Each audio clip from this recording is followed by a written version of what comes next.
आदाब, सत श्री अकाल, नमस्कार। मैं हूँ राकेश कुमार और आप देख रहे हैं मत अभिमत। मित्रों, सबसे पहले ये घर देखिए। ये गांव का जो आपका घर है उसकी हालत तो आप देख ही रहे हैं। 4 साल पहले वो आए थे, बस आपको दिलासा उलासा दे के चले गए। जी जी। और फिर अब ये घर देखिए। आइए रमेश, स्वागत है आपका। Thank you. मेरे ख्याल से आप में से जितने लोग होंगे उसमें कोई ऐसा नहीं होगा जो रवीश को जानता पहचानता नहीं होगा। तो देखा आपने, ये दोनों घर है।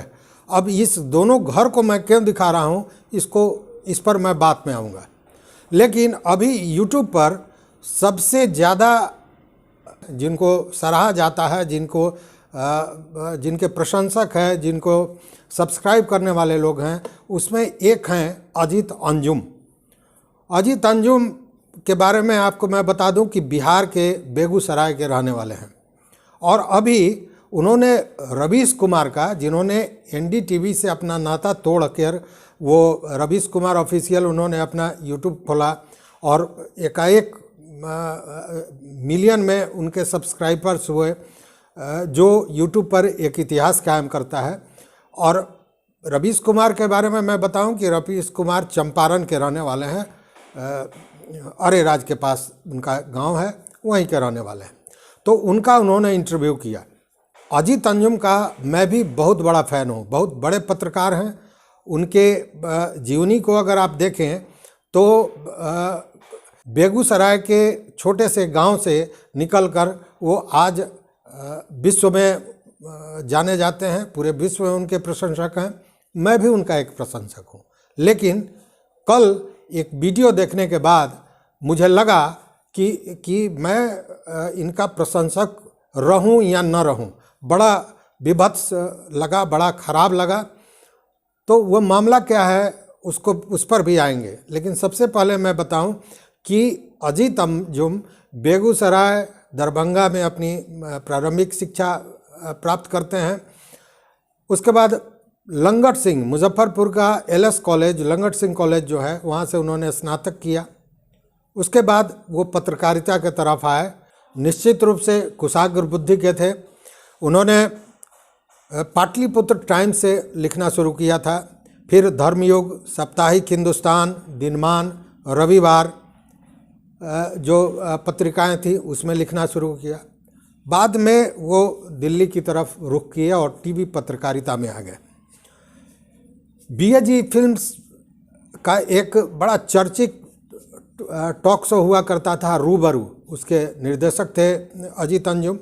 अजीत अंजुम का ओरिजिनल नाम अजीत कुमार है और उनके पिताजी स्वर्गीय रामसागर सिंह, जो पहले न्यायिक सेवा में थे।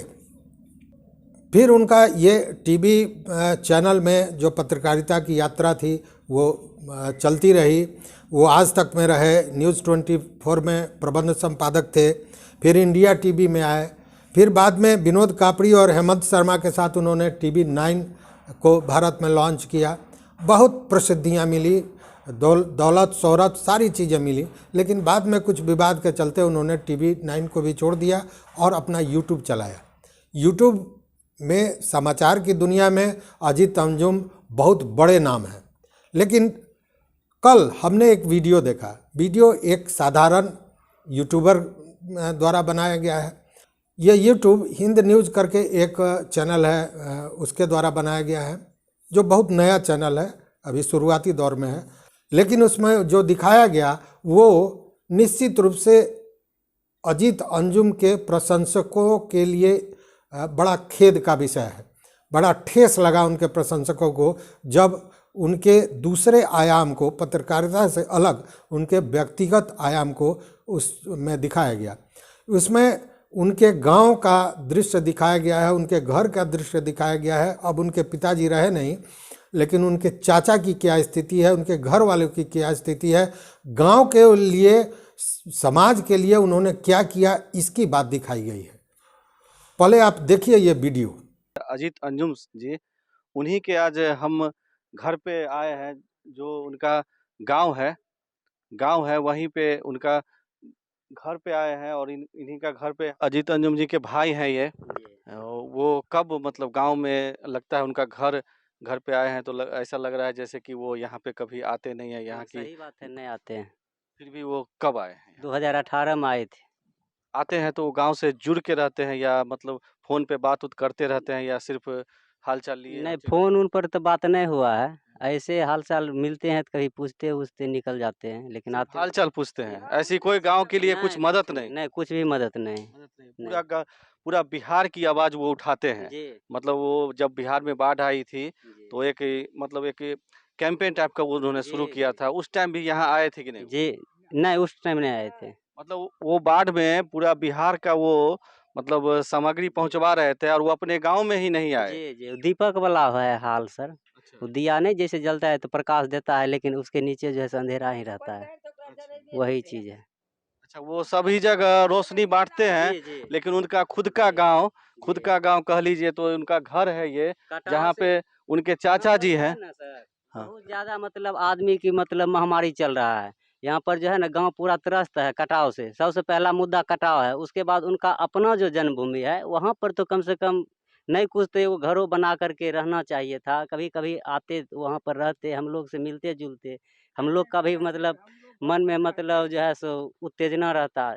हाँ मेरा भाई ऐसा आप है, सबके लिए आवाज उठाते हैं और आपके अपने भाई ही इतने बड़े मतलब कष्ट में है और वो ये इनके चाचा हैं। जी जी चाचा जी आपका तबीयत ठीक है? ना तबीयत की ठीक रहता। तबीयत नहीं ठीक है मतलब आप यहीं रहते हैं और वो एक बार भी आपसे हाल चाल नहीं पूछते? 5,000 के महीना दवाई में लगे छो। अच्छा, दवाई भगवान दै छथिन। हाँ। राजमिस्त्री जोर में काम करे छे, सीमेंट वालू यह सब। देखिए इनका दवा है जो 5,000 रुपए का आता है, जो कि गांव में रहने वालों के लिए बहुत बड़ी रकम होती है। और अगर आप सबकी आवाज़ उठाते हैं तो इन पर भी थोड़ा सा ध्यान दीजिए। जो आपके अपने चाचा हैं वो कितने कष्ट में है, जो कि इनका अभी ठीक से वो बोल नहीं पा रहे हैं, बहुत ही भावुक हो चुके हैं, ये रो रहे हैं। क्या कहना चाहते हैं अपने भतीजा को? कुछो नहीं कहे छिए, आशीर्वाद दै छिए आनंद से रहे। फिर भी उम्मीद तो कुछ होगा, अपना भतीजा है जो भारत का सबसे बड़ा पत्रकार है। हम आशीर्वाद दे छिए तो जियो। जी मिले तो हैं, हाँ। मिले हैं। एक बारी जग हो रहा था उसमें आए थे, एक बारी वो श्राद्ध में आए हैं, और एक बारी वहाँ इलेक्शन जो हुआ उसमें मिले। अच्छा, कहे कि चलो घर। आप कहे जो चलो घर, हाँ तो तो क्या कहते ठीक है? बिहान आवेंगे। हाँ, बिहान हुआ कि नहीं? जी नहीं, बिहान तो एखन तक नहीं भेले ना, बिहान कहिया होते। मतलब क्या मतलब उनसे क्या उम्मीद है? वो गांव के लिए क्या चीज मतलब क्या क्या कर सकते हैं? करने के लिए तो बहुत कुछ कर सकते हैं लेकिन करने के लिए तो उनको तो पावरे है। जो राजमिस्त्री में खटते हैं तो वहाँ पे दिल्ली में है, कम से कम कहीं भी दरबानी में भी तो रहते हैं। दरबानियों में तो हमरा रखाई देता मतलब कहने का मतलब एक नौकरी कह रहे हैं, नौकरी। जी अब आप नौकरी कीजिएगा जी नहीं, पोता करता है। पोता को? जी पोता अभी वो का। क्या कर रहा है पोता आपका? पोता अभी बैठा हुआ है, बीए पास करके मास्टरी के ट्रेनिंग करके। क्या करें? तो क्या आपको वीडियो देखकर ये नहीं लगता है कि वो जो कहावत है चिराग तले अंधेरा, उसी की पुनरावृत्ति हो रही है? जो व्यक्ति दुनिया के तमाम समस्याओं को उठा सकता है और बड़ी बुलंदी और बड़े साहस के साथ उठा सकता है, जब किसान बैठे हुए थे दिल्ली के बॉर्डर पर, उस समय अजीत अंजुम लगातार उनकी आवाज़ बनकर सामने आते रहे। बहुत प्रशंसा हुई, बहुत प्रसिद्धि मिली उनको, लेकिन क्या उनका दायित्व तो अपने गांव, अपने समाज, अपने घर के लिए नहीं था? ऐसे में उनके इतने बड़े व्यक्तित्व पर कहीं ना कहीं ये एक बदनुमा दाग है। वो कहते हैं ना कि एक कहावत है हम लोग के यहाँ कि पहले घर में दिया जलाते हैं फिर मंदिर में जलाते हैं, लेकिन आपने तो सारी दुनिया में दिया जला दिया, लेकिन घर के मंदिर में दिया नहीं जलाया। ये खेद का विषय है। निश्चित रूप से हम सभी प्रशंसक अजीत अंजुम से ये निवेदन करेंगे, रिक्वेस्ट करेंगे कि वो घर, समाज, अपने राज्य, अपने ज़िले को भी देखें, उसकी बात करें, उनकी समस्याओं को उठावें। हालांकि बिहार में जब बाढ़ आया था तो अजीत अंजुम ने उसको बहुत बेहतरीन उसका कवरेज किया था, बड़ी प्रसिद्धि मिली थी और लोगों ने कहा था कि सही समस्या को उन्होंने उठाया है। लेकिन क्या घर की समस्या समस्या नहीं होती है? अपने गांव की समस्या समस्या नहीं होती है? अपने राज्य, अपने ज़िले की समस्या समस्या नहीं होती है? आपको ये भी देखना चाहिए। हम प्रशंसकों का ये आपसे निवेदन है। तो देखते रहिए मत अभिमत। अगर चैनल पर नए हो तो निश्चित रूप से सब्सक्राइब करें। अपना कमेंट जरूर इस पर दें कि जो ये आपने वीडियो देखा, जो स्थितियां देखी, इतने बड़े व्यक्तित्व का जो व्यक्तिगत घर के प्रति जो रवैया है वो देखा, वो क्या सही है, क्या ऐसा होना चाहिए? अगर चैनल पर नए हो तो निश्चित रूप से सब्सक्राइब करें और वो बेल आइकन दबा दें ताकि हम जो वीडियो बनावें वो आप तक पहुंचती रहे। और अगर फेसबुक पेज पर हैं तो ज़रूर लाइक करें। तो देखते रहिए मत अभिमत। बहुत बहुत धन्यवाद। कोटिशः आभार।